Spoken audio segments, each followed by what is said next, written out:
All right, everybody, welcome back to the Skeptic Fence Show. This is our guest segment. Tonight's guest is Seth Andrews, creator and host of the Thinking Atheist podcast and author of Deconverted, A Journey from Religion to Reason.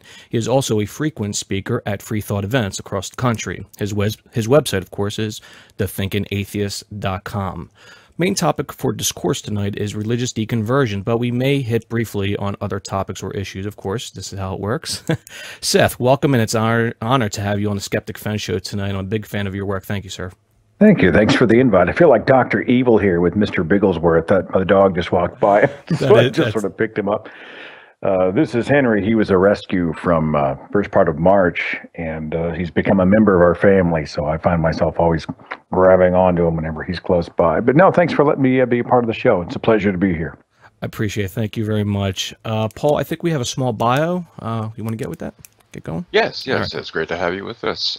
So my name is Seth Andrews, is a former Christian radio broadcaster who currently hosts the podcast he created, The Thinking Atheist. Seth grew up in a deeply religious home in Oklahoma with a Baptist father and a Pentecostal mother whose strong opinions often gave fodder for spirited debate. Wanting to work in the field of contemporary Christian music, Seth applied for an announcer position with KXOJ and quickly advanced from part-time and weekends to a morning show host position. He continued with KXOJ for a decade before joining Clear Channel's Tulsa radio lineup for a few years. Seeds of Doubt eventually began to form at the age of 37, Seth deconverted. He created the Thinking Atheist to compensate for his isolation that he felt surrounded by Christianity in Oklahoma, and to help share information he found helpful in his journey out of superstition.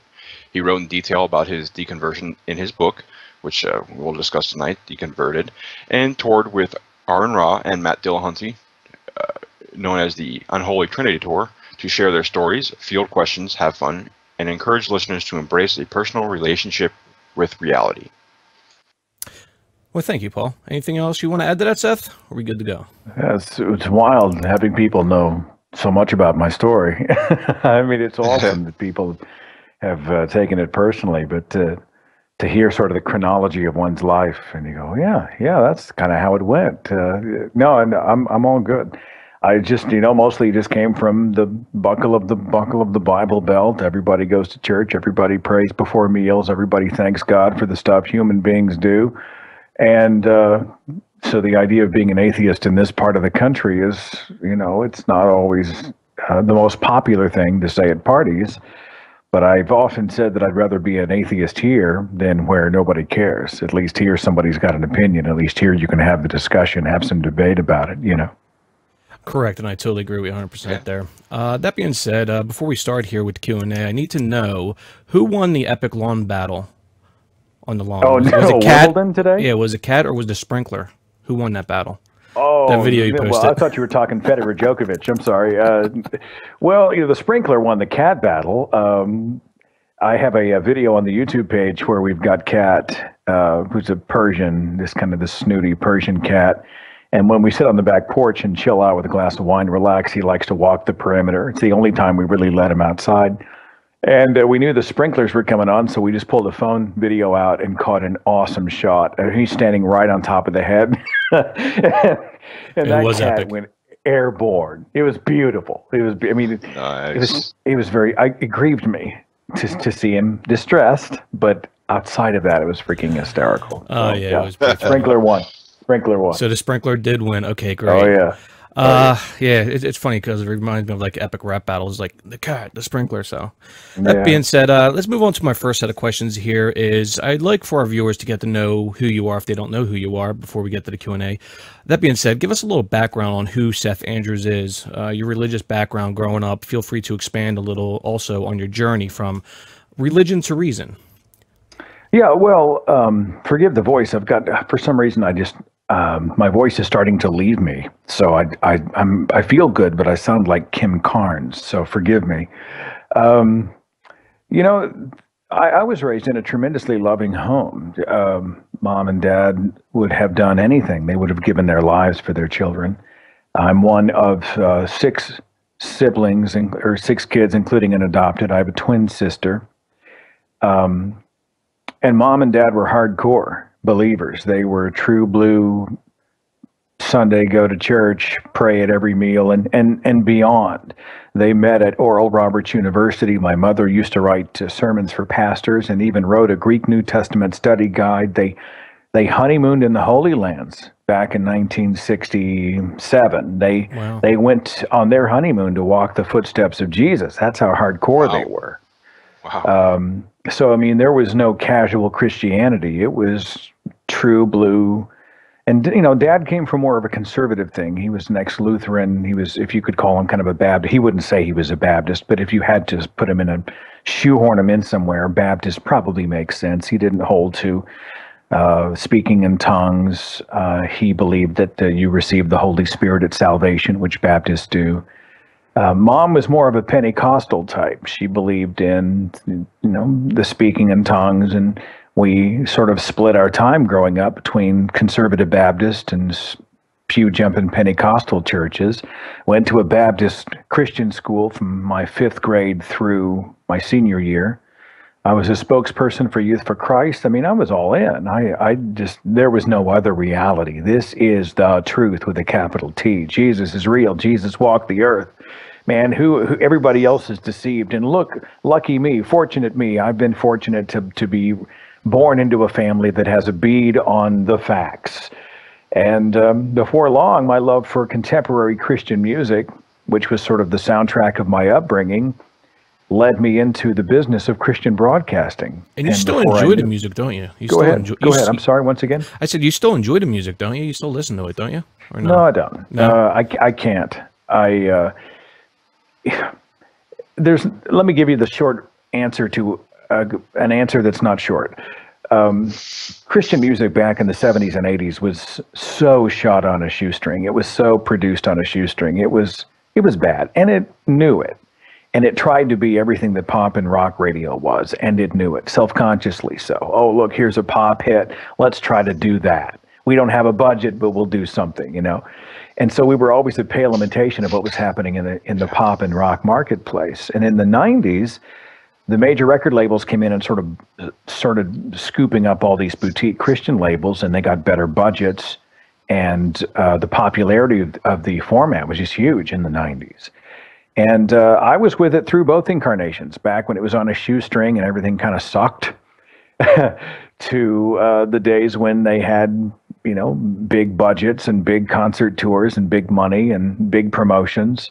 But once I walked away from Christianity, I just couldn't enjoy the music much anymore. It just felt like, even if the song was catchy, I can't buy into the message that the song is saying. And a lot of times it brought back too many bad memories. I was, it makes me think of, the people in Christian radio were my family. The audience is my family. So to have lost that part of my life, it stings a little bit. So I don't really listen anymore now. Thank you for that. But I guess, I've talked to my my ex-wife. She's a born-again Christian, and she was, going through the deconversion stages, and she couldn't deal with any of it anymore, like the music. She couldn't go back to church anymore. So, and actually the people too. She was, she couldn't be around the people anymore because they would just sit there and try to, re-indoctrinate her, re-brainwash her, and just try to, you're following the wrong path. Now, do you regret? Do you still talk to your old friends in the religious community, or have you? Well, for me, I don't really separate my friends into religious friends and non-religious like categories, yeah. For me, I realize that I'm in Tulsa, Oklahoma. Most everybody around me is Christian. The people that I have had integrated into my life are largely Christian. My family is all Christian. And for me, it hasn't been, can I hang out with Christian people? Can I integrate them into my life? And can they be my friends? It's our boundaries being respected. And as long as they respect boundaries, if they come into my life, even my own mother and father, I had to draw a pretty hard line in the sand. They're pawing at me and trying to preach at me and fix me. And after a while, you think, look, anyone bringing negativity into my life that is not welcome here. I have to remove you from my circle. I don't mind challenge, but you don't get to show up and tell me that I'm broken, I'm deceived, I'm a midlife crisis, I'm going through a phase, I'm an agent of Satan, I'm embarrassment, I'm all these things. You just don't get to do that. And there's a thinking out there, unfortunately, among a lot of people that just because someone has a mother and father who brought them into the world, that they are obligated to honor, quote unquote, the mother and father by allowing the mom and dad to come in and just have carte blanche to do whatever they want in their lives. Hell no, you don't have to do that. You're your own person. And mom and dad don't have a get out of jail free pass. They don't get to walk in and just be and say and do anything they want without consequence. It's not that way. And so in my own life, I've just decided that boundaries need to be observed. I'm not knocking on mom and dad's door. Hey, you're broken, you're deceived, you're stupid, all these things. Of course not. I would never do that. And conversely, they're not allowed to do that in my life. And so, most of the people in my life, we've sort of come to that understanding. And what's amazed me is how few people come to me with questions and ask about it. Religious people, I've had like one person in my whole family tree, a large family tree. One person has come to me and said, man, you're a smart guy. Let's talk about this. Let's go to coffee. I'm really curious to find out more. Everybody else just shut down. Everybody else just said, no, I don't want to know. I don't want to know. Some people removed their children from my Facebook friends list. They definitely are in a retreat position. I think that's kind of telling. Anyway, forgive the rambling answer. No, that's great. I love hearing stuff like this because, I've actually talked to a lot of people that have deconverted, and it's one of my things I like to research. I like to research deconversions and how the process goes into different stages and stuff like that. The reason why because my wife went through this, and we're officially divorced now, but she's back with the religion, of course. But yeah, I'm like, this is what I like hearing. I like hearing deconversion stories, and it's a form of sort of emotional blackmail. In some cases, it's a form of financial blackmail. I had an email from a college student who I think he was in his sophomore year, and his parents were footing the whole college education. And he informed them that he didn't believe in God anymore. And they told him, if you don't drop all this atheism nonsense, we're going to withdraw all payment of your college tuition. We're going to pull the plug on your future, essentially. It's what they're saying. Now, tell me that's not blackmail. It is, and you're 100% right. You're 100% right, because this happened to my wife. Same exact thing. Yeah. Her parents are pastors of their own church, and they financed her for everything. They used to buy the kids stuff, and she'd be like, no, Mom, don't buy them, Mom, don't buy them. And they would buy the kids. They would buy the kids' love. I'm sorry, but that's what I called it. They were buying the kids' love, and they were using the children as pawns against her, and that infuriated me. You probably had to deal with, well, I hope you're going to at least allow my grandchild to be baptized or something like that, because that's normally what happens. Grandpa and Grandma have a little snit fit because, well, if you're going to screw your life up, at least give the grandchildren a chance. Oh, yeah. Makes me crazy. Yeah. It's sad. But my next question here I want to ask you is, your book, when you're writing your book and you're thinking about your life, what were the questions that you asked yourself in life or in your deconversion process? Where were the seeds of doubt? What were you questioning yourself with? What were you asking? What questions were you asking? In other words, Well, it's funny. I'm about to release to YouTube a speech that I've been giving around the country called The Ultimate Question. And it talks about curiosity. And I'm doing another speech as part of the Unholy Trinity tour with my buddies Aaron Ra and Matt Dillahunty, and it's called The Beauty of Doubt. And they play into each other because in the church, doubt is a sin. We heard Cy Ten Bruggencate say this at Matt Dillahunty's debate in Memphis on May 31st. Doubt is a sin. Doubt is a sin. You're not allowed to doubt. And if doubt creeps into your mind, it's a problem. It's an attack of Satan. It's a lack of faith. It's disobedience.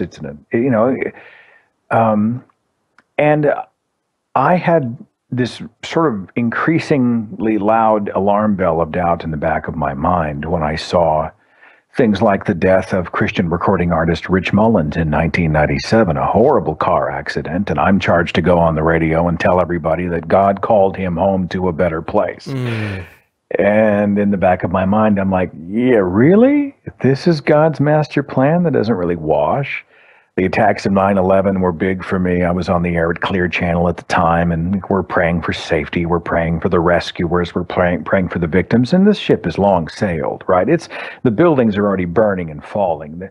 The corpses are already buried in these mounds of rubble. The deed is done. And if God had really cared, he could have invalidated some passports. He could have locked everybody up in a traffic jam. God, he wasn't there at the beginning. Why would he be there at the end? And if he wasn't it sort of that he was holding the prayer, holding the rescue hostage until we had offered up the right mantra? What's that say about God, And those major events and a whole bunch of small ones. And I'll tell you what really helped to push me over the edge was when I talked to the experts. When you go to someone who's an apologist or a biblical expert and you ask them about 900-year-old human beings and talking donkeys, Balaam's donkey and people living inside the stomachs of fish and and that kind of stuff. Yeah. And you hear the answers. The more you hear, the more you think, hey, wait a minute, danger, Will Robinson, we got a problem here. And the more I saw the people sort of stretch themselves to try to excuse and explain, the more I realized that we've got a real problem here. And my doubts and curiosity ultimately led me to a point where I just couldn't accept a deity, period. So I called myself an atheist for the first time in late 2008. Wow, good for you, man. I love your story. Seriously, I watched all. I think you're at like 168 or 169 episodes now. I've watched every single one. Thank you. You do a wonderful job, and big supporter of yours. My next question I got for you, and I'll turn it over to TJ, and then towards the end I'll ask you viewer submitted questions. My last question is, and it's an obvious answer, but is it important for us to plant seeds of doubt with the religious?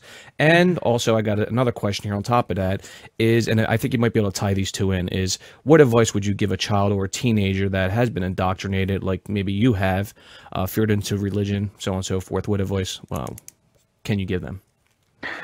Well, yeah, as far as causing people to doubt, I've had people chastise me. Why would you ever want someone to doubt? Why would you ever? They're so happy.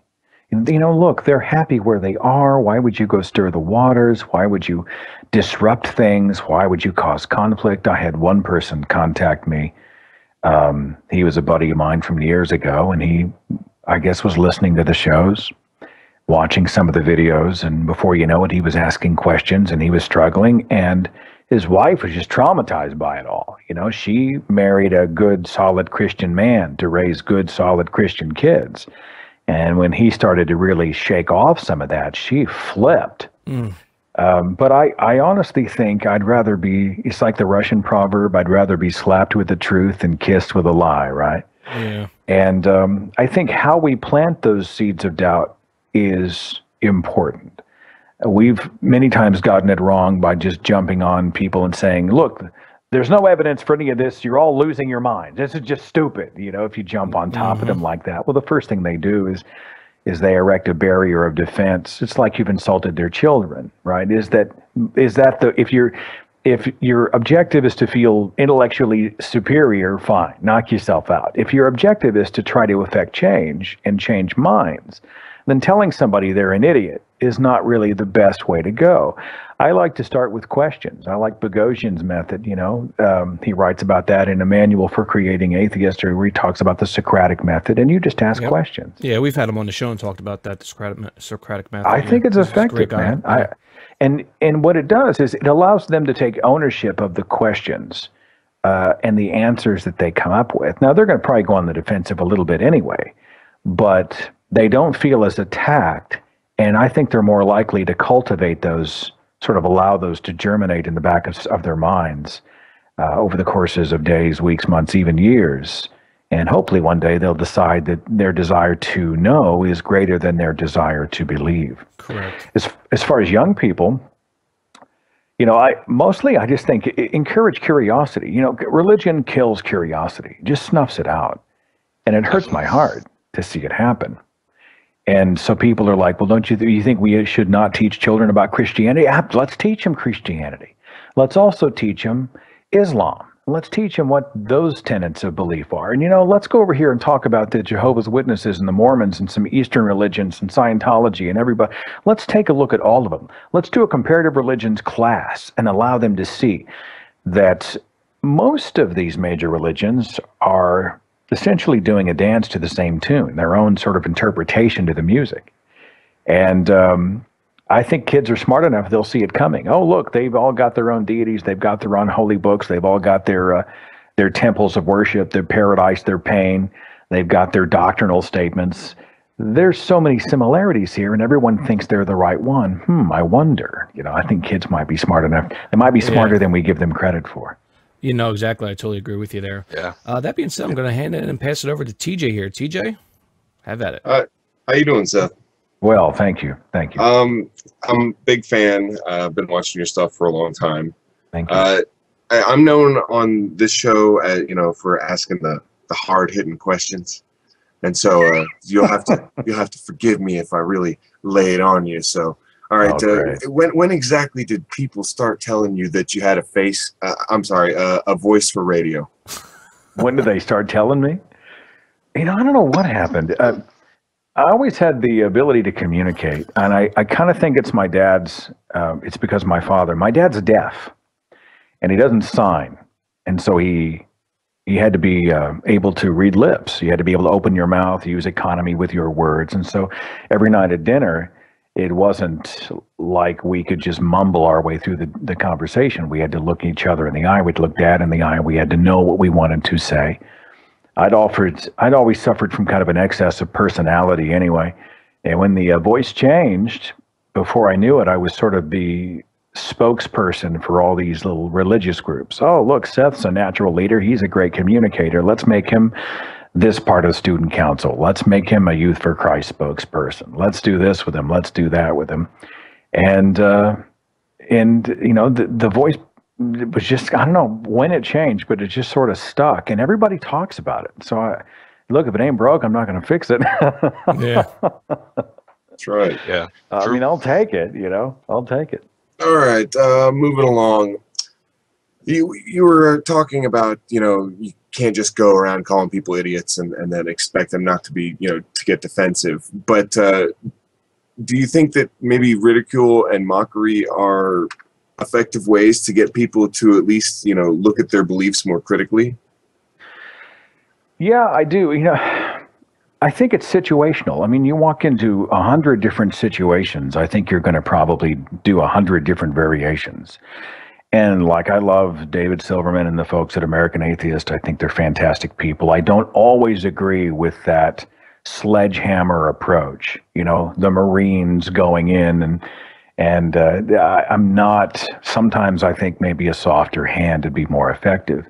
I think ridicule has its place. I think sometimes it's healthy for religious people to see the sacred cows roasted just a little bit. The stuff that flips them out a little bit, I think it's healthy for them, but it's not always productive. A lot of times it will cause them to shut down. It'll cause them to literally build a wall around themselves.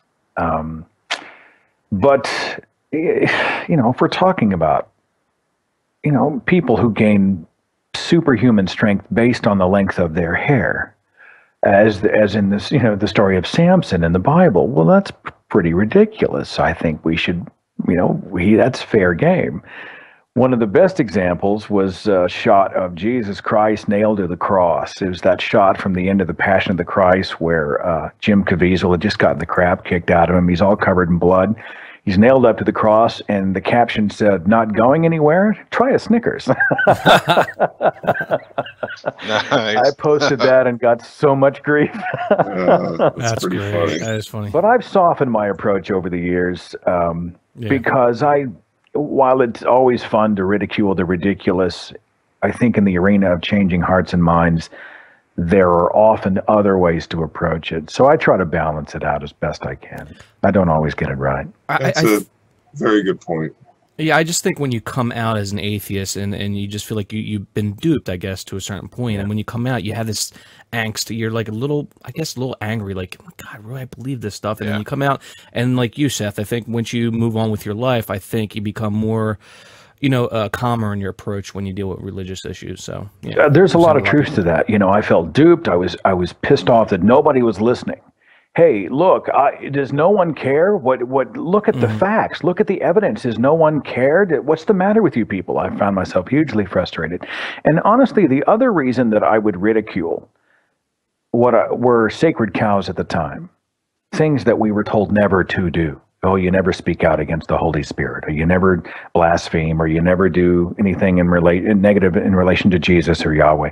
And the reason that I would, it was a statement of, this monster in the closet no longer scares me anymore.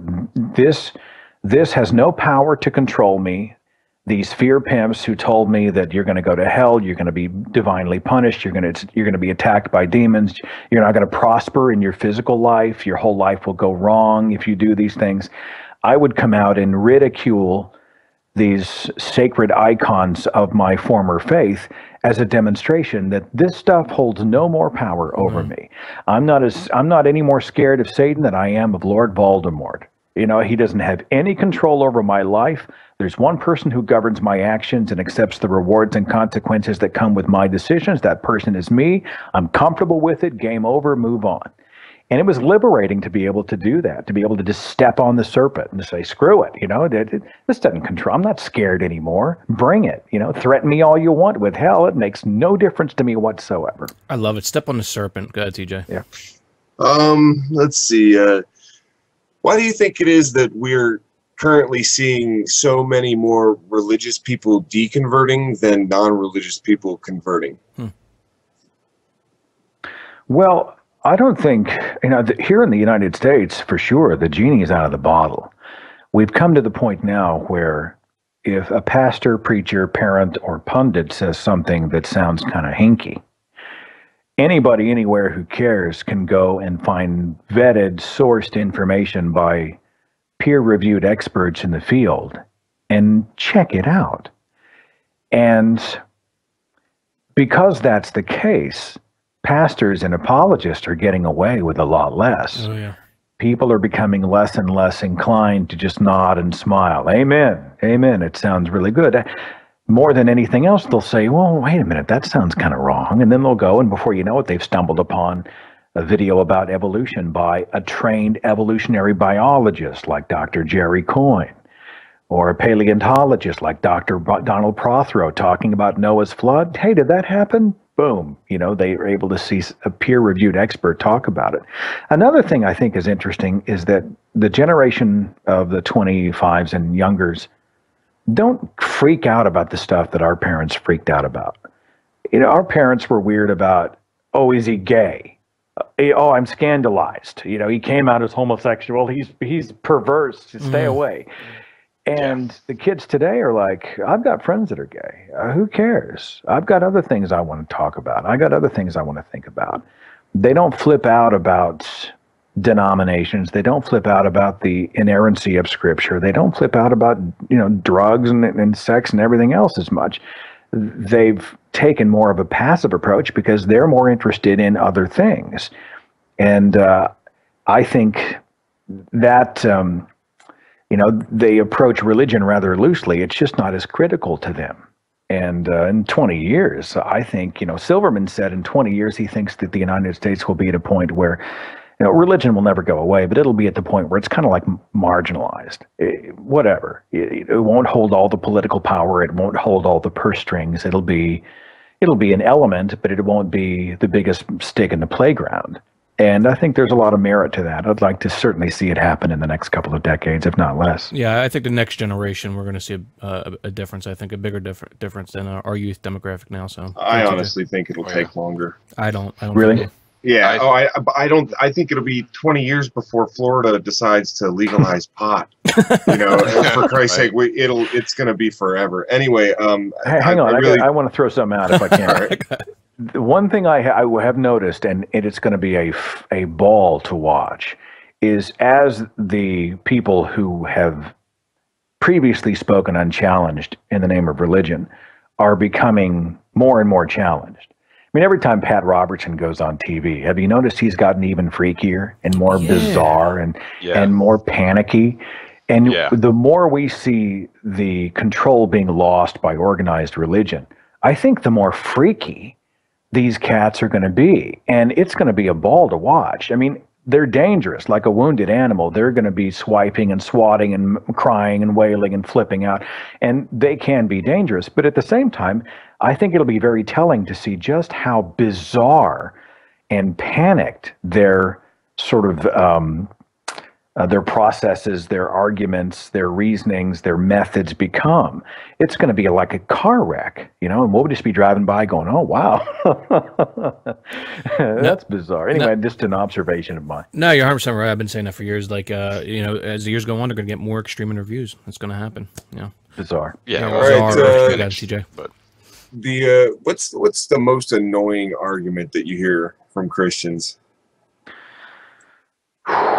Man, you know, this video that speech I'm releasing to YouTube starts out with a greatest hits of theist arguments, the ones I hear so often, and there's probably 30 of them rapid fire. And it changes from week to week as the ones that get under my skin. But honestly, lately, the one that bothers me the most is it's a variation on why are you stealing my joy? Like, I'm happy. Oh. I'm, you know, this makes me happy. And I think what bothers me the most about it is that happiness has almost nothing to do with truth. You know, you can have happiness, but let's talk about what the evidence supports. What are the facts? Don't you really want to know? And when I see just the measure of people that really don't, oh, you know, I don't want to know. I'm in a good place. I'm plugged into the matrix. Yeah, exactly. Ignorance is bliss. It's all good. Everybody around me does it. I get community. It's safe. And I think, you know, when you become that, you are easy meat. You're easy meat for any Joel Osteen to come along, you know, anybody who sells you a happy, clappy bumper sticker theology and tells you this and that, and you buy their book and you become just, you're like the Eloi in H.G. Wells' War of the Worlds. Not War of the Worlds. I mean, The Time Machine. Yeah. You know, you're just easy meat for the Morlocks to come and abuse and use you. And so those who say, well, you know, don't try to take away my happiness. That one's the one lately that really kind of cooks my noodle. Because I think, honestly, my life is more complicated and a lot more messy now that I'm not a happy, clappy Christian, but it's a lot more happy. I am happier knowing the truth, or at least what the evidence supports, than I ever was trying to cram real life, the square peg of real life, into the round hole of religion. Man, I'm a lot more liberated and happy today than I ever was. Great analogy. And on that note, I'll ask my last question, then I'll pass you on to Paul. What was the hardest part of your own deconversion, or what was the most difficult part to let go of?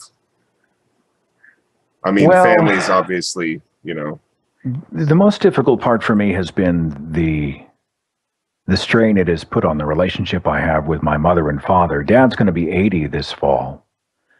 And my dad actually just turned 80. It's you know, they come from a generation that they have no idea what to do with the word atheist. They don't, largely, they just don't process it. They can't compliment. Yeah.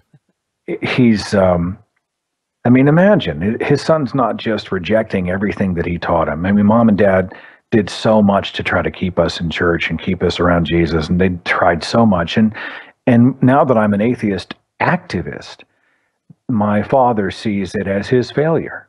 If only I had been a better father, if only we'd gone to church more, if only we'd done this more. It's a battered partner syndrome as far as I'm concerned, right? We're all broken. We're all, none of us are worthy, and we have to get our worth from up here, you know? And my father is heartbroken. He's embarrassed. He's filled with shame. He doesn't really know how to speak to me. Both my mother and father, we have a pretty good relationship, but underneath all the small talk is there's a lot of stuff.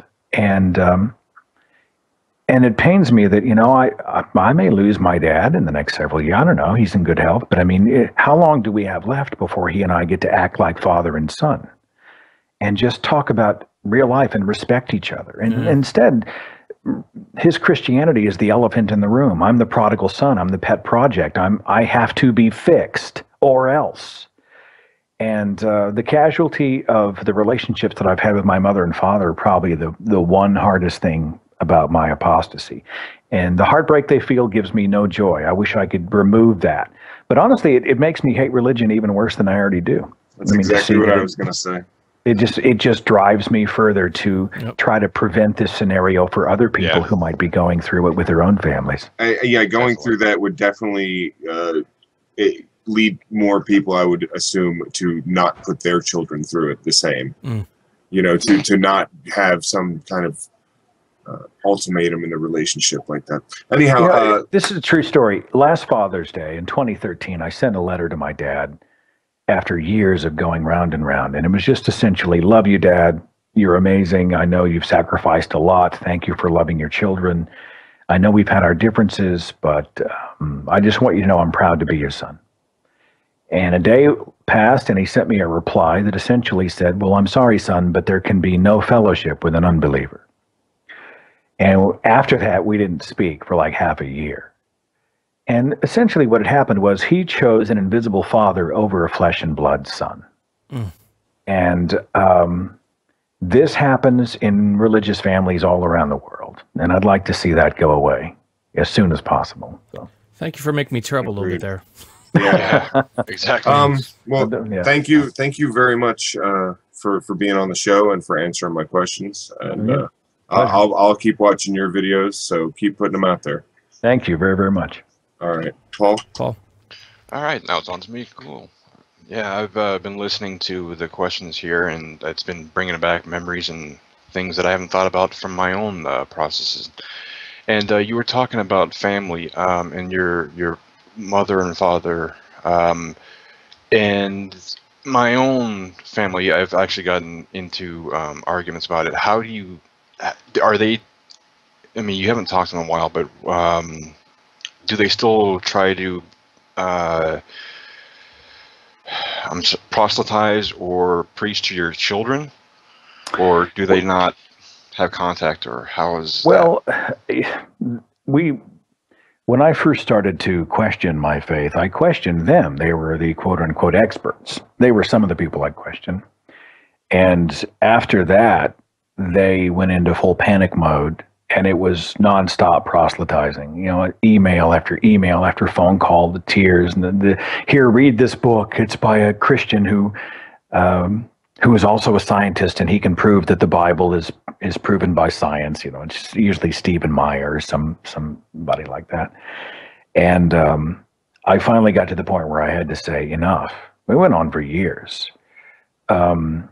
If we can't just agree to disagree, because I know I'm not going to change their mind. And I heard all their arguments, everything from the second law of thermodynamics to Hitler, to the morality argument, to scientist X believes in God, the personal experience, the after-death or near-death experience. I mean, they just went through this laundry list, and all of them were easily debunked. And so I had to sort of establish some parameters. And so now they don't, occasionally they'll send me something. I don't have any children. Natalie's got a couple of kids. One is 20 and the other is 17. And they are passively religious, but I don't really interfere. They see me, they know what I am, they know what I think. If they have questions, they're welcome to ask, but I'm not about trying to change their minds. Mostly I just want them to be able to go out and ask questions and discover the world honestly. And that will always be my charge to them. Go out and be curious and see what happens. Oh, okay. Yes, I'm sorry. I didn't know if you had children or your own. No, I am the child in my relationship, so it's kind of worked out. Yeah. I was going to ask how. What about other family members? Do they ever try to proselytize? I know you talked about some family members would remove your children from their Facebook list and things like that. Do you have any because I have a lot of members who still, family members myself, who still try to preach like you said, and I mean, I would like to know how you handle them or handle them to try to get them off your back.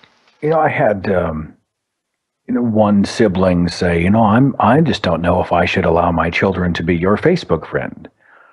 And it's amazing what that statement betrays.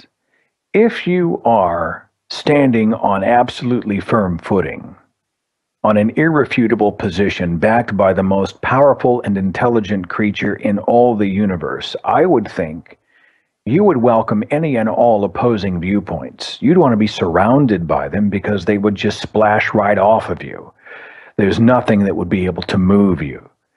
And if someone says, I feel sometimes that I need to remove my children's ears from anything that you might say, that tells me that you're betraying an insecurity about your own position. Oh, I'm secretly terrified that you may say something that they think makes sense, and I just can't have that. Yeah. Yeah. And they don't do a lot of proselytizing. Mostly it's, I just feel kind of that vibe of, oh, it's just Seth. He's just going through a thing, and what, we'll pray for him, and let's just love him. We'll love him with the love of Jesus, and we'll, we'll be a family to him, and we're going to believe in our hearts that God's going to bring him home. So they don't really come after me with arguments per se. Mostly I just get that kind of, that little house on the prairie kind of sweetness. Yeah. And, it's like the broken factor all over again. It's like you're broken, so we're going to pray for you to hopefully you see the light again. I'm not the one talking about magic here, right? I mean, why am I the problem? Exactly. You're the one who believes in fairies and magic people in space and talking animals. How come I'm the problem around here? And so it's a little bit strained, but it's also pleasant. And I'm thankful for the relationship with my family that I have. I also have come to redefine family in a lot of ways. Family acts like family. And I have people who contact me and they've just been shunned, pushed off. And I tell them, look, you're not under any obligation to give quarter to a family tree relative who treats you horribly. Yeah. There are plenty of people out there in this world who will understand you, who will accept you, who will support you, who have your back, who will counsel you and lift you up in times of darkness, and that can be your family. Family is the family often that you choose, and family acts like family. Yeah, I was going to say, before you said that people have that idea that you have to honor thy father and mother, but you don't have to, as you said before, they come in, they dictate what you're going to be. You don't have to take it. You don't have to do it. You don't have to let them steamroll over you. And I agree with that 100%. I carved a path for you, and I think if you don't walk it, I'm going to be angry. Well, wait, that's cry me a river over here, man. Yeah, life's too short. When you said that, because when you said that, actually, I remembered my own childhood and my deconversion process. And one of the things that my own mother said to me is, "I raised you better. I raised you a better Christian than that." Yeah. And that hurt. Yeah. But I wanted to thank you for answering my questions here. It actually brought up listening to it brought up a lot of emotional issues. So that's why I'm a little broken here talking to you. And I wanted to thank you. But one last question I had is, can you recommend to people who are going through what you went through, what would you recommend reading the most? Because I know you watched Hitchens and other videos like that, and that helped you in your process. What would you personally recommend? Well, I'm going to cheat here. I think reading the stories of people is important. I'm proud of my story in Deconverted in the book. I think it's an encouraging story. At the end of the speech that I'm releasing to YouTube in a matter of days called The Ultimate Question, I actually finished the speech with an 8-minute letter that I just read it. I mean, I actually printed it out and I carry it with me from city to city. And it's targeted specifically to the people who have walked away from the expectations of family and friends because they wanted to carve a path of their own because they didn't fit into somebody else's cookie cutter. And that letter has resonated with enough people that I am actually going to post it on the thinkingatheist.com website on the editor's blog. And I would encourage, it should be there in a matter of days. I would encourage people to go and look for it. You can grab it, you can copy, paste it, print it, you can change anything about it, send it to your people. Awesome. I mean, it's not about who wrote it. Yeah. It's more about a reminder that you are not required to live your life to keep everybody else happy. Correct. Yeah. You're not broken. Yeah. It's okay. It's okay to be you. And at the end of that speech on YouTube, which will be on the YouTube page at The Thinking Atheist and on the letter on the blog, I think will provide a lot of encouragement to a lot of people if they take a few minutes to read it. Yeah, definitely. Good. And I'll add all those Great. links in the description box below when this video comes out, this interview, Cool. Seth. Absolutely. And Awesome. I'll be in contact Great. with you to get any other links that you might have that pertains to this interview, and then I'll put them Anything down you below. need, I'll shoot it Awesome. your way. I'd be honored that you'd include them. Thank you. No, you've been great. Very a great interview so far. And I got about 2 to 3 questions left, 2 viewer submissions, and I got one for Drew because the other 2 Drew want me to ask you. You pretty much already asked them, but I think his third question here is a really good question. So, in your opinion, is it more important to deconvert the religious or to spread skepticism? Well, I think you spread skeptical thinking, rational thinking, evidence-based thinking, and I think the religious thing happens by default. I think if we are, not all atheists are good skeptics. A lot of people come to atheism for non-rational reasons. You should see my inbox. So I think if you teach critical thought, you're teaching children how to think, not what to think. If you're encouraging adults to be curious, to go out and demand evidence, well, I think the religion question sort of answers itself. I think skepticism is primary there. No, I totally agree with you. I like my, I definitely. guess my own personal, I should say, philosophy is I'm not out there to, when I make the videos and do the show, I'm not out there to, deconvert people. I'm like, seriously, if it makes them happy and they don't try to push their belief onto others, try to hinder social aspects, I'm fine with that. They can have religion all they want. That's my own personal view.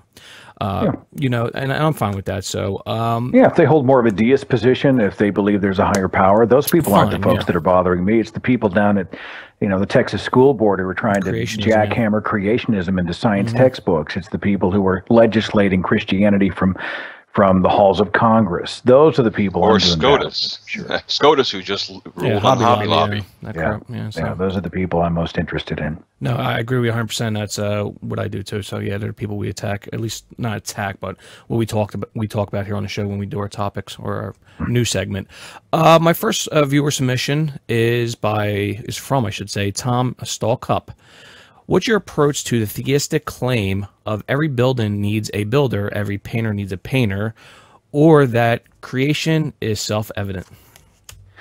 Well, essentially, it's the argument from design, and there's a zillion variations on it. Much of it speaks to complexity. Look how complex everything is, which is not a good argument. The best designs are actually not the most complex. The best designs are the more simple. Takes us down to Occam's razor. The simplest answer is quite often the most palatable one. And I also think that if you are talking about the painting, you're talking about the design, the watchmaker. Well, let's talk about design. I did a video about design, which dealt with the stuff we don't hear from William Lane Craig, that talks about design elements that are questionable, heavy bones and flying animals, and embryonic tails in humans, and the AIDS virus, and tectonic activity that causes tsunamis that kill 250,000 people in a single day, and birth defects, and nipples on men, and the coat of fur that we grow in the womb and then discard, and all of these things that don't make sense. 99.9% of all life on this planet has gone extinct. Well, that's not great design, is it? And normally, most of the people I see who look at the pretty rainbows and they see complexity, the birth of a beautiful child, they're groping for a way to sort of assign higher, sort of an awe to it, and they see it as having a divine source. I think awe is certainly appropriate, but we're talking about billions of years of evolution at work. And if we're going to talk about design, if we're going to talk about the watchmaker, we're going to also have to give him credit, the designer credit for all the stuff that's wrong, that isn't well done. You know, who put the pelvis in the whale, the hip bone in the whales, these vestigial organs in animals? Who designed the insect that bores its way into a live host and lays the eggs, and the larvae eat their way out while the host is still alive? And that are animals that chew each other to ribbons in the wild. Who invented that? And of course, that's when most believers say something like, well, it's a fallen world. It's our fault. Yeah. It is amazing, though. It is amazing some of the, I guess you could say, childish rebuttals they have on certain, questions we asked them. It's like, are you really kidding me? Open up a science. Go open up like an eighth grade science book. It's like, it's a battered partner. Look, I'm not worthy. I'm not qualified to judge. I'll never understand him. He's so much smarter than me. He only allows harm to come to me because he knows what's best for me. This is his way of making me better. I provoked him. You should see him when he's had a good day. He's so loving. I mean, it's just pathetic how religious people sound when giving these accolades to their sort of their father figure. And the truth is that if we're going to talk about design, let's talk about design honestly and not just cherry pick the happy clappy rainbows out there. No, I totally agree 100% with you there. That being said, I'm going to end with this question here, and it's from a person you may know, Faisal Sahid Al-Mutar. I think you know who he is. He posted a question on our Facebook. When is he going to upload his interview with me at the American Atheist Convention?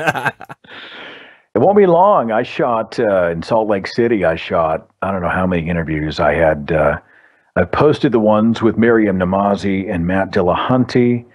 I shot one with Greta Christina. I shot one with Christina Rad. I think I must have 4, 5, 6 interviews still in the can.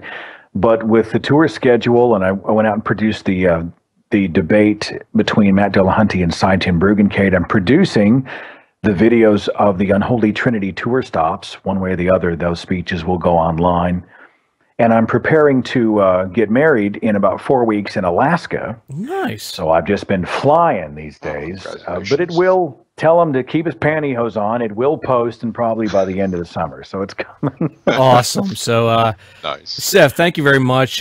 Taking, an hour out of your busy time to join us tonight. You were great, man. Great interview. I really enjoyed myself tonight.